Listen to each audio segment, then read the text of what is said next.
In 2010, there were a couple of incidents that I just said, okay, I've had enough of this. And I remember going back to my wife and saying, I've had enough of the hypocrisy where nobody's pointing it out.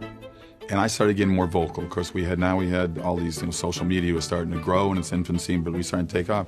And I started saying stuff. My wife said, you better look out, they're gonna come after you. And I said, all I said was 2 + 2 is 4. I spoke the truth, that's just truth. But she was right.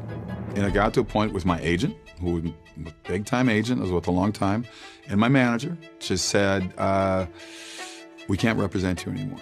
I said, why? Well, because you're conservative and you're a Christian and I was like, what? And I said, this is an industry that screams more than anybody else for tolerance. You have to be tolerant. You have to be, freedom of speech. And now all that stuff is completely a one-way street. It's like, you say what we say, or you're out. You're out of the club. Andrew Breitbart said, politics is downstream of culture. Who runs the culture? Hollywood does. Mainstream media does. And you see what's coming out there right now. You see the movies that come out.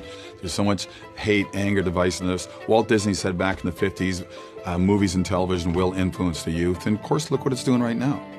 And there's such an ignorance out there. There's such I don't think people are stupid. I don't think young kids are stupid. I think they're just misguided, they're misled. We got an education system that is, they're telling kids that this is bad and this is good. I never had that when I was in school. I never had that. If I had a math class, they taught math. If it was biology, I taught biology. When I got to college, I never had any professors tell me or get angry at me if I had a different viewpoint than them. I have no recollection of any of that stuff going on. But it's changed drastically in the last 15 years. It's just, it's accelerating on itself. And when I usually confront somebody and say, okay, let's talk about that issue, and all they can do is say, you're wrong.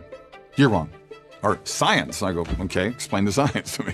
It's science, and they walk away. Because they don't have the answers. That's where they want to be because that's where the news people told them they should be, or the industry of Hollywood told them they should be. There's a weird tipping point we're at right now between reality and just fake information.